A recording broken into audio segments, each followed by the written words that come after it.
नमस्कार। नेपाल के पास में मास्क बनाने की इतनी क्षमता है कि वो अपने देश के लिए भी पूरा कर देगा। भारत, बांग्लादेश, पाकिस्तान, भूटान जैसे देशों को बेच भी सकता है। मास्क बनाने की इतनी क्षमता है नेपाल के पास में। मैं इसका एक सबूत हूँ और मैं अच्छे से जानता हूँ कि नेपाल इतने मास्क बना सकता है कि नेपाल के लिए पूर्ति हो जाएगा और बच भी जाएगा, जिसको नेपाल सेल भी कर सकता है। दोस्तों, मैंने अभी एक नेपाली समाचार पत्र में पढ़ा कि नेपाल अपनी जरूरत का 60-70% मास्क चाइना से खरीद रहा है, विदेशों से खरीद रहा है और उस 60 और 70% मास्क में 92% मास्क 93% मास्क चाइना से खरीद रहा है। नेपाली लोगों को ये पता नहीं है, हम नॉन ओवन की बात कर रहे हैं। नेपाली लोगों को ये पता नहीं है कि नेपाल यदि मास्क बनाना चाहे नॉन ओवन के तो भारत से, पाकिस्तान, भूटान और चाइना से सस्ता पड़ेगा नेपाल में। आपको पता होना चाहिए कि नेपाल जो नॉन ओवन फैब्रिक बनाता है वो भारत से सस्ता और अच्छी क्वालिटी का बनाता है।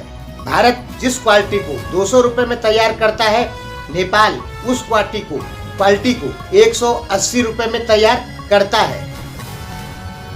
और भारत के व्यापारी नेपाल से नॉन ओवन फैब्रिक खरीदते हैं। दोस्तों, नेपाल में नॉन ओवन कंपनियां लगभग 5 से 7 के बीच में हैं, बड़ी बड़ी, और वो इतना फैब्रिक का उत्पादन कर देती है कि नेपाल में मास्क की कमी कभी नहीं पड़ी। नेपाल के पास मास्क बनाने वाली मशीनें भी हैं, रॉ मटेरियल तो है ही है और सस्ता रॉ मटेरियल है, भारत से सस्ता रॉ मटेरियल है, और मास्क बनाने वाली मशीनें भी हैं, जैसे हिटौड़ा में है, नारायण घाट में है, काठमांडू में है, विराटनगर में है, वीरगंज में है, भैरवा में है। यानी हर जगह पे मास्क बनाने वाली मशीनें मिल जाएंगी आपको नेपाल में। और दोस्तों, वैसे भी ये मशीनें 10 लाख 15 लाख से ज़्यादा की नहीं आती है।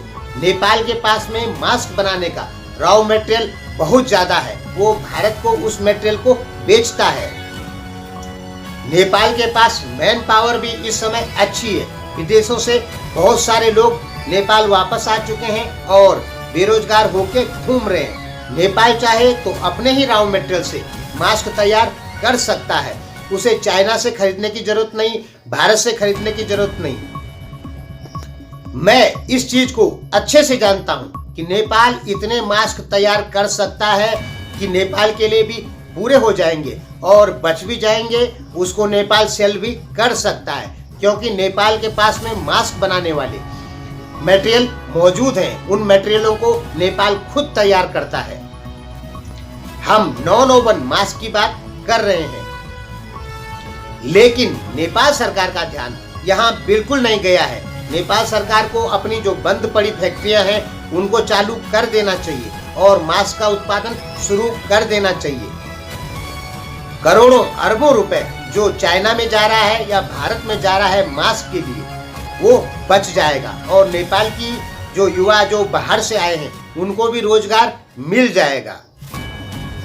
और मटेरियल तो है ही है नेपाल में मास्क बनाने का, बस जरूरत है तो काम करने की, काम के शुरुआत की। लेकिन वो शुरुआत कम्युनिस्ट सरकार द्वारा नहीं की गई है। दोस्तों, आपको पता होना चाहिए कि 1980, 85, 90 के दशक में नेपाल का सकल घरेलू उत्पादन जो है वो 70, 72 और 75 नंबर पर रहता था।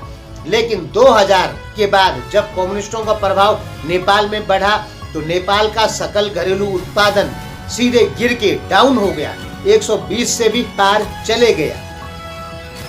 किंग वीरेंद्र ने 2032 विक्रम संवत में विदेशी कंपनियों के लिए नेपाल के दरवाजे खोले थे। मलेशिया ने भी खोले थे, सिंगापुर ने भी खोले थे। आज मलेशिया, सिंगापुर, इनकी प्रति व्यक्ति आय 30,000 40,000 डॉलर से ज़्यादा हो गई है, लेकिन नेपाल की प्रति व्यक्ति आय केवल 1100 डॉलर ही रही है। यदि किंग वीरेंद्र होते तो इस चीज़ की तो गारंटी थी कि नेपाल की प्रति व्यक्ति आय इस समय 1100 डॉलर न होके 2000 डॉलर पार जरूर होती। कम्युनिस्टों ने नेपाल को उत्पादन नहीं दिया। दोस्तों, ध्यान में रखना होगा। आपको लगता है कि प्रधानमंत्री ओली देश का विकास कर रहे हैं। दोस्तों, कर्जा लेके घर बनाना विकास बिल्कुल नहीं होता है। एक हम कर्जा लेंगे और तब उससे घर बनाएंगे तो वो विकास बिल्कुल नहीं होता है। अपने से पैसा कमा के घर बनाना ही विकास होता है। आप देख रहे होंगे कि नेपाल में निर्माण कार्य चल रहा है, लेकिन दोस्तों ये पता है आपको कि वो तो ब्याज के पैसे से चल रहा है। आप जो सड़क रोड कुछ भी बना रहे हैं उस पैसे पर वो चाइना का पैसा है और उस पैसे पे 5.5% ब्याज भी लग रहा है। यदि आप खुद पैसा कमाते और तब बनाते तो ये बात अलग थी। तो आप पैसा कैसे कमा सकते हैं? यदि आपका उत्पादन जीडीपी, यदि आप स्वयं उत्पादन करते हैं तो पैसे की कमाई जरूर होगी और वही पैसा देश के विकास में काम आता है।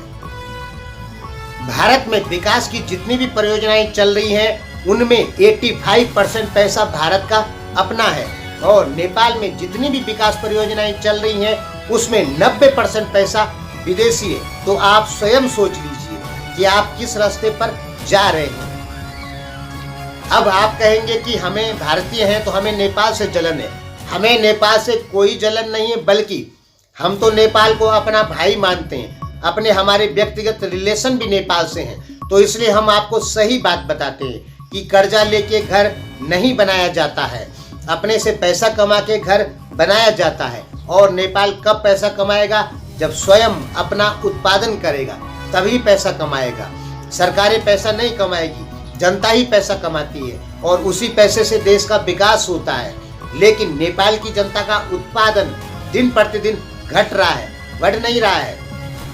हाँ, देखने में लग रहा है सड़कें बन रही है, रोडें बन रही है, वो विकास का काम देखने में लग रहा है, लेकिन असली विकास प्रति व्यक्ति आय का बढ़ना ही असली विकास होता है और ये फिलहाल नेपाल में नहीं हो रहा है। हमने आपको मास्क का एक एग्जाम्पल दे दिया कि नेपाल चाहे तो मास्क का उत्पादन स्वयं कर सकता है और भारी मात्रा में कर सकता है और बेच भी सकता है, लेकिन इस पर कोई काम नेपाल सरकार द्वारा नहीं किया गया। हम बुरा लगा हो तो माफ करें। आपको पता होना चाहिए कि यह चैनल नेपाल से मित्रवत संबंध रखता है और नेपाल को अपना मित्र मानता है। धन्यवाद।